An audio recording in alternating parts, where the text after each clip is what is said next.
Here in this video, we would like to talk about diatomic gas molecule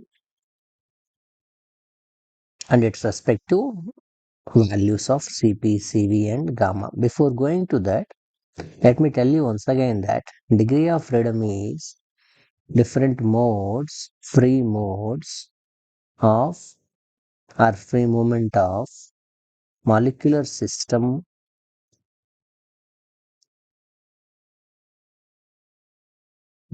to move freely. So it could be due to a translatory motion, it could be due to rotatory motion, it could be due to vibratory motion. All of them together contributes to internal energy as per a theory called law of equipartition. As per that law, each degree of freedom F contributes an internal energy of half RT, where R is universal gas constant and T is absolute temperature. Or if we say it in terms of moles, half kT. So if I have to study what is the internal energy of a diatomic gas molecule, first I shall know what is the degree of freedom of a diatomic gas molecule. So what's an example, typical example of diatomic gas molecule is H2N2. What all you represent with the twos, that means it is always available as combination of two molecules. So if you consider any of that kind of a gas molecule who is having two molecules separated by a certain distance, they can move and have translatory motion. How do they can move? They can move along x-axis, they can move along y-axis, they can move along z-axis in a perpendicular plane, right? They can move along z-axis. So they can have three different kinds of translatory motion. Each of them contributes 1 degree of freedom. So altogether, due to all translatory motion, it has 3 degrees of freedom. The diatomic gas molecule has 3 degrees of freedom. But it has not only a translatory motion, they can also rotate. These diatomic gas molecules can also have rotatory motion. So if you consider this gas molecule system, diatomic gas molecule system, they can rotate about different axes. They can rotate about x-axis. They can rotate about y-axis. Of course, they can rotate about z-axis. But if you notice carefully, both these gas molecules are lying on parallel to at least on one axis. So when it is on when the molecules are on the same axis of rotation, the distance of separation of that molecules from the axis of rotation, that is called something like radius or radius of gyration, is 0. So that the respective rotational kinetic energy half I omega square becomes 0. So in a nutshell, a diatomic gas molecule can have a rotational kinetic energy only about two axes. About the third axis, it becomes 0 because the molecules are rotating about that third axis, whatever may be third axis is.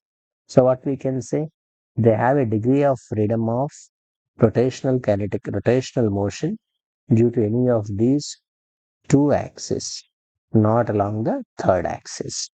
So due to a translatory motion altogether 3, due to a rotatory motion altogether, it has 2 degrees of freedom. And we don't consider vibratory motion because vibratory motion's degree of freedom is considered only when temperature is high. It's an exceptional case. Generally, we are not handling that case. So what we can say is that implies the total degrees of freedom, which is generally shown with letter F for a diatomic gas molecule, is 3 plus 2, that is equal to 5. As I told you, each degree of freedom per gram contributes an internal energy of half RT. That implies what we can say? Total internal energy of diatomic gas du could be 5 times of, each one has half RT, that is 5 by 2 times of RT. That's what we have understood, right? Once if you understood this, we can say further that CV equal to 1 by N dq, that is actually du plus dw, but being volume is constant, there is no dw. So CV can be written like 1 by N into du by dt. For n equal to 1, du can be written like CV dt. Putting that here, CV dt becomes this value 5 by 2 R dt. When you consider for 1 degree, both these dt's can be cancelled. So you can find for a diatomic gas molecule, CV is equal to 5 by 2 times of R. That's an important understanding. And as we know, Cp minus Cv is R.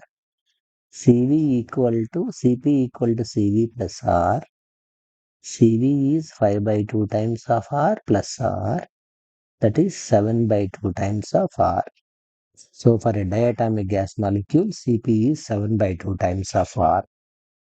As we know, both Cp and Cv, we know the definition of gamma as ratio of these two specific heats, Cp by Cv, that is 7 by 2 by 7 by 2 of R and 5 by 2 of R, that is equal to 7 by 5. So for a diatomic gas, value of the gamma equal to 7 by 5. All these things can be understood and found basing on these concepts of degree of freedom and law of equipartition energy. Right? Once we understand the concepts, then this part is simple. After getting the value of this gamma, we can go further and discuss the further aspects. Like if you want to know what is du by dq for a diatomic gas, that means out of the total heat energy supplied, how much of the heat energy is used to increase the internal energy of the system. As per the definition, du can be written like ncv dt, dq can be written ncp dt. They are basics of thermodynamics. You shall go through that chapter before you come to this chapter. That is Cp by Cv. That is reverse of this gamma. So this value is 1 by gamma. So for a diatomic gas, 1 by gamma is 5 by 7. That is approximately 0.71 or approximately 71%. du by dq is 71% means what? Out of 100% of dq supplied for a diatomic gas, 71%, a major chunk is used to increase internal energy. We know the first law of thermodynamics. Total heat energy is 100%. du is 71%. So automatically dwe is 29%. So out of 100%, the external work that the diatomic gas molecule can do is only 29%, and 71% is required to manage the things inside or absorb 71% to do the internal job and to increase the internal energy. That's what we need to do. We need to understand about the diatomic gas. In a separate video, I will talk about a triatomic gas molecule. Thank you for watching.